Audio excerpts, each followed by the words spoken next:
You have stopped visiting your old mother. Mrs. O'Neill complained to her son over the phone. Is it because you're tired of listening to my stories? Before we continue, please take some time to subscribe to Dailydose, like and share this video with your friends. No, Mom, Adam replied. You know I don't have time. I spend most of my day at work, and then I must help my wife look after our newborn at home. Please take out some time for your mother, Adam, Mrs. O'Neill cried. I feel so lonely here. At 74, Mrs. O'Neill lost her husband, and living without him was a new experience for her.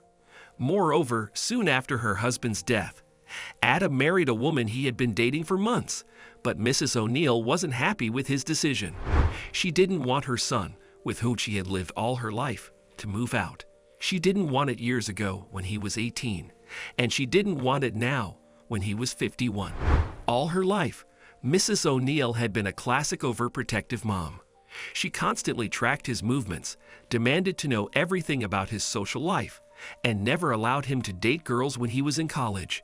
Because of her inability to let him go, Adam married his wife and had his first child only at 51. After Adam had his baby, Mrs. O'Neill felt the loneliest because he had stopped visiting her. However, she soon devised a plan to grab her son's attention. Oh, Adam, Mrs. O'Neill cried over the phone. I'm not feeling well, son. My body is burning with a fever. I don't know what happened. Oh, no, Adam gasped. Don't worry, Mom. I'll be there in 15 minutes. Mrs. O'Neill felt happy seeing Adam sitting beside her bed just a few minutes after the phone call. She thought it was the best way to make her son visit her. Soon, she was pretending to be sick or hurt multiple times a week. Adam, I slipped in the kitchen and hurt my leg. Mrs. O'Neill lied to her son over the phone one day. I can't move. Please come and help me. A few minutes later, Adam entered her house and saw her crying in pain. Let's go to the hospital, Mom, the worried son told his mother. Since Mrs. O'Neill lied about her injury, she knew going to the doctors was risky. She couldn't risk Adam finding out the truth. She had to avoid it at all costs. You don't have to spend hundreds of dollars on your old mother, Adam, Mrs. O'Neill said. I'll be fine in no time with a few painkillers. Don't worry. For Adam, it was horrible seeing his mother in so much pain. That day, he did all the house chores for her. He cooked dinner, did the dishes, and cleaned the house so his mother didn't have to worry about anything. Why don't you stay over tonight? Mrs. O'Neill asked her son in a shaky voice. I don't want to spend the night alone. Of course, Mom, Adam said. I'll stay with you. The following day, Adam had breakfast with his mother as he did before moving out. I wish you could stay here with me forever. The older lady spoke wistfully and sighed. After spending a few more hours with his mother, Adam left the house. I'll visit you soon, okay? He said sweetly, patting her cheeks before leaving. On his way home, he realized he had forgotten his phone at his mother's. He made a U-turn and drove towards his mother's house, unaware that he would soon witness something that would leave him shocked. As he walked past the door towards the dining table to pick up his phone, he saw a glimpse of his mother running to her room. Wait, what is she? How is she running? How's that possible? He wondered. Was she pretending? All this while? In a matter of seconds, Adam realized his mother had been lying to him for the past few weeks. He recollected all the sudden calls, the weird accidents, and the reluctance to go to the doctor. It had all been lies, and it made Adam furious. He picked up his phone, steeled himself to stop an outburst, and left without a word. Adam, I feel terrible right now. I can't explain what's happening to me, but I don't feel well, Mrs. O'Neill said over the phone 2 days later. Mom, please. Adam snapped at her. I know what you've been doing. You've been lying to me about all your illnesses. You are doing the same right now, so please stop. Adam hung up before his mother could respond. He wasn't going to entertain these shenanigans anymore. But a few minutes later, Adam received a call from a nearby hospital. Am I speaking to Mrs. O'Neill's son? A woman on the other end asked. Yes, Adam replied. I'm Dr. Collins from the City Hospital Emergency Department, and I just checked your mother. the lady said. I wanted to inform you that she called an ambulance to her place earlier today, claiming she was sick. However, she was perfectly fine when I checked her. What? Adam was shocked. Unbelievable. I am so sorry for what happened. I just wanted to inform a family member about her strange behavior, the doctor said. She could get into trouble if this continues, you know. Lying to paramedics and hospitals is no joke. Later that day, Adam visited his mother. Mom, you can't keep pretending to be sick, Adam said. I wasn't pretending, son, Mrs. O'Neill replied. I told you I wasn't feeling well. Mom, I know you called an ambulance for no reason. Adam looked into her eyes. That's unfair to people who need an ambulance to see the doctor. Please don't do that again. The older lady lowered her gaze and nodded.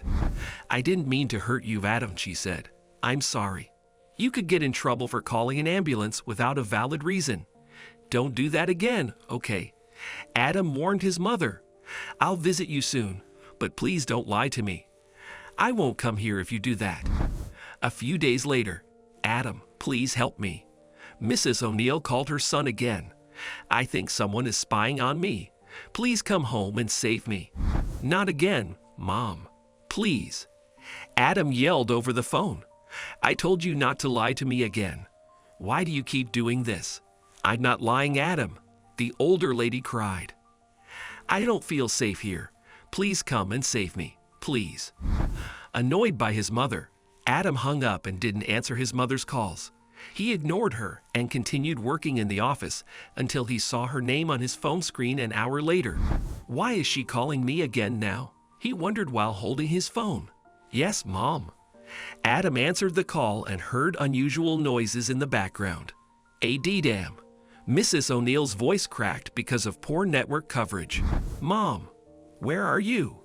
Adam was worried. Can you hear me? I'm in a dungeon with Dirty Bill. Adam heard his mother cry. Where? In a dungeon? And who the hell is Dirty Bill? Adam asked his mother before the call dropped. He called her again multiple times but couldn't reach her.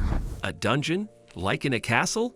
It was easy to dismiss it as a lie, but the son knew his mother too well, and something was terribly off this time. I should call the police, Adam said to himself before getting in touch with an officer. The worried son told the police everything that had happened and requested them to help him find her. Soon, the police learned about Mrs. O'Neill's whereabouts through her phone. They told Adam that his mother was at a place far away from her house. How did she get so far from her house? That's strange, Adam thought. The police accompanied him to where Mrs. O'Neill's phone was last switched on. Soon, Adam found himself standing outside an abandoned house.